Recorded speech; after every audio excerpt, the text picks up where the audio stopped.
From the historic desk, filed this morning. And the Lord said, Let there be receipts. Correction. Double-entry bookkeeping was not invented in Venice. It was perfected in a French abbey's ledger for unwed laundresses. In Nomine Patris, and of the great mystery of clerical administration, which moves in ways more wondrous than the Lord himself. We are told to render unto Caesar what is Caesar's, but what are we to render unto the local magistrate when the abbey's primary taxable asset is a string of enthusiastically staffed bathhouses? This was the conundrum facing Abbot Suger II of Clairvaux in the year of our Lord 1338, a man whose piety was matched only by his utter inability to manage funds. His sainted predecessor built an abbey. This Suger's legacy was a series of satellite operations euphemistically titled Hostels for Wayward Women, which, mirabile dictu, generated more income than the entire Cistercian wool trade. The abbot's accounts, scribbled in a great damp ledger that smelled perpetually of contrition and mildew, were a singular column of chaos.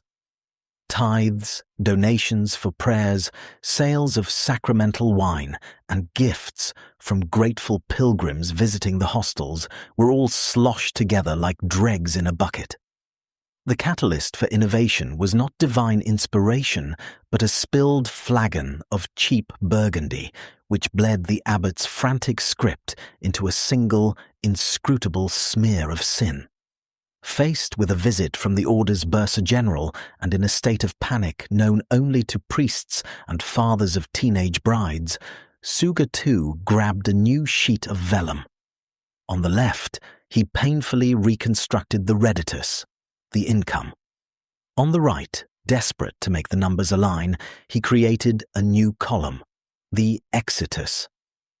Here he listed every expense, bribes to the town guard, dowries for laundresses who suddenly retired to the countryside, and a frankly astonishing quantity of imported Genoese soap.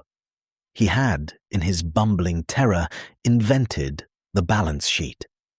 Into this den of holy inequity walked Brother Luca Pacioli, a visiting Franciscan with a mind for numbers and a conveniently blind eye for the sins that produced them.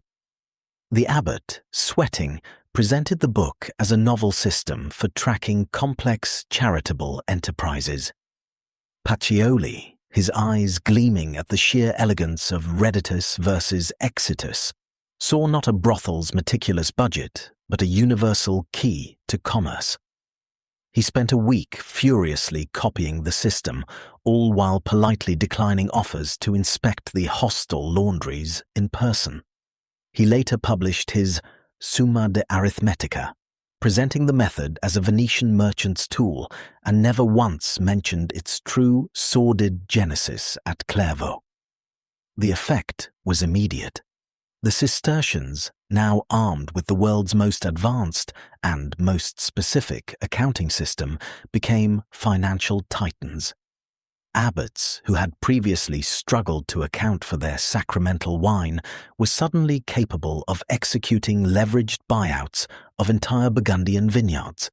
They cornered markets, monopolized trade routes, and established a banking network that made the Templars look like amateurs with a collection box. It was a financial empire built on a system designed to hide the cost of sin.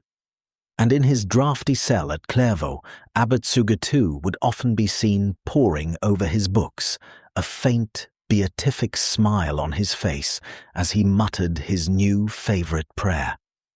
For what shall it profit a man if he shall gain the whole world and not be able to properly itemize his expenses? Filed by Brother Gerald the Damp, 4 High Historic. We close there. Anyone who believes they could have got this one more wrong is invited to prove it at historic.com, where a fresh premise is wanted before midnight.